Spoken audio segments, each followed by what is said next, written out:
नमस्कार दोस्तों, जैसे कि आप इसमें तस्वीर में देख रहे हैं तो आप जानते हैं ये हमारे भारत देश की वित्त मंत्री हैं। बहुत पढ़ी लिखी हैं, बहुत कमाल की महिला हैं और भारत में कहा जाए तो पहली पूर्णकालिक वित्त मंत्री हैं। इसके पहले वित्त मंत्री की जिम्मेदारियां इंदिरा गांधी जी ने प्रधानमंत्री रहते हुए निभाई थी, लेकिन यहाँ इनके पास पूरी तरह से स्वतंत्र प्रभार है, इनके पास कोई दूसरे मंत्रालय और नहीं है, तो ये वित्त मंत्रालय दिखती हैं। पिछले जो मोदी जी का कार्यकाल था उसमें ये रक्षा मंत्री थी और इस बार इनके पास वित्त मंत्रालय है। इनकी एक खूबी और है जिसे हम कहा जाए कि लोकसभा के द्वारा नहीं, ये भी राज्यसभा के द्वारा चुन के आ रही हैं, इस बार भी और पिछली बार भी। इस बार जब इनके समक्ष बीजेपी पार्टी ने चुनाव लड़ने का विकल्प दिया कि अगर आप चाहें निर्मला जी तो आप तमिलनाडु या आंध्र प्रदेश से चुनाव लड़ सकती हैं, लेकिन निर्मला जी ने एक बड़ी कमाल की बात कही। कहते चुनाव में लड़ने के लिए जितना खर्च होता है उतना मेरे पास धन नहीं है। चलिए, ये तो जो भी बात रही, लेकिन पुराने अगर हलफनामा देखा जाए, पुराने चुनाव में जो निर्मला जी ने दिया था तो उसके हिसाब से अगर आज देखा जाए तो लगभग 2-2.5 करोड़ की उनके पास अचल संपत्ति है और इतना ही तो कुल मिलाकर के 2.5 से 3 करोड़ के आसपास बैठता होगा। लेकिन सवाल यहाँ आता है कि आखिर चुनाव में पैसा चाहिए कितना होता है? क्या चुनाव, अगर जिस तरह से निर्मला सीतारमण जी कह रहे हैं कि उनके पास चुनाव लड़ने के लिए धन नहीं है, तो इससे तो ये लगता है कि जिनके पास बहुत ज़्यादा धन है या जो बाहुबली है सिर्फ चुनाव वही जीत सकते हैं। लेकिन दोस्तों ऐसा नहीं है।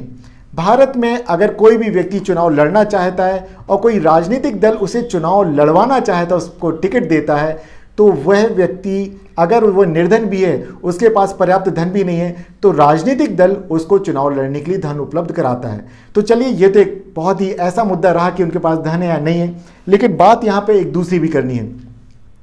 निर्मला सीतारमण जहां सरकार का हिस्सा है, वहीं इनके जो पति हैं वे आंध्र प्रदेश सरकार के आर्थिक सलाहकार हैं और वे लगातार कई बार मोदी जी की नीतियों की आलोचना करते रहे। वे तो यहां तक भी कह देते हैं कि नरसिम्हा राव और मनमोहन सिंह की जो नीतियां थी वे बड़ी अच्छी नीतियां थी, लेकिन मोदी सरकार सिर्फ राजनीतिक कारणों से उनकी नीतियों की आलोचना करती है। अगर आर्थिक कारणों पर देखा जाए तो शायद मोदी सरकार भी उनका समर्थन करने लग जाए। तो दोस्तों, ये कुछ कहानी है निर्मला जी की कि निर्मला जी जहां सरकार के पक्ष में बोलती हैं, वहीं उनके जो हस्बैंड, उनके पति हैं प्रभाकर जी, वो बिल्कुल जस्ट अपोजिट बात करते हैं। और निर्मला जी का चुनाव क्यों किया बीजेपी ने, अगर देखा जाए तो ये बहुत ही इंटेलेक्चुअल लेडी हैं।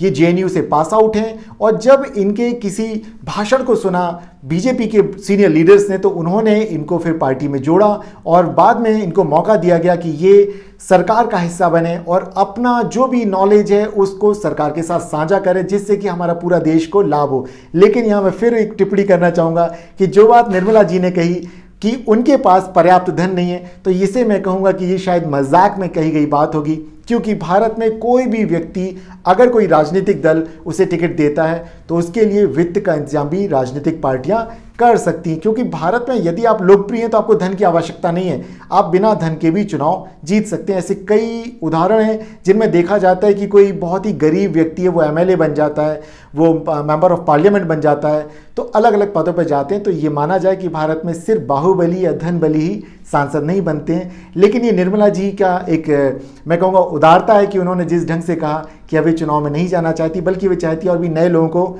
चुनाव लड़ने का मौका दिया जाए। नमस्कार दोस्तों, फिर मिलते हैं, अगली खबर के विश्लेषण करेंगे हम फिर अगले वीडियो में।